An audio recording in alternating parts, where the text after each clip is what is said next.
Dhaba style mix veg Kolhapuri बनवण्याचा असा shortcut आणि अनोखा तरीका तुम्ही पहिल्यांदाच बघितला असाल. आणि ही एकाच कुकरमध्ये भाज्यासुद्धा शिजून होतात आणि आपला ग्रेव्हीचा मसालासुद्धा एकाच कुकरमध्ये तयार होतो.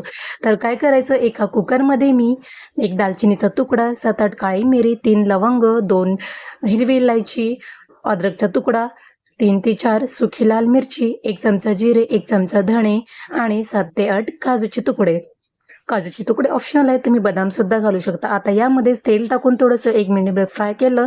त्यामध्ये 2 टोमॅटो घातले, 2 बटाटे घातले, 2 कांदे घातले सोलून, मखाणे 10 ते 12 मखाणे, फ्लावर, गाजर आणि बीन्स तुमच्या आवडीनुसार कोणत्याही भाज्या तुम्ही यामध्ये ॲड करू शकता.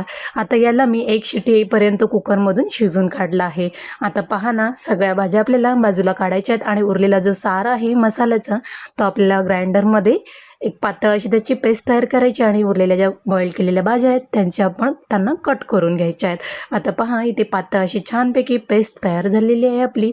आता एका कढईमध्ये आपल्याला पुन्हा तेल गरम करून त्यामध्ये ज्या भाज्या आपण कट करून घेतलेल्या आहेत बॉईल झालेल्या, त्यामध्ये सुरुवातीलाच टाकायचं आहे कट करून घेतलेला बटाटा.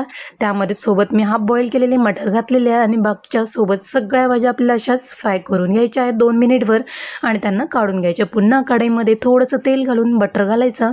त्यामध्येच 1 चमचा जिरे, लसूण, हळद घालायची आणि आपण जी पेस्ट तयार केली ती यामध्ये ॲड करून टाका.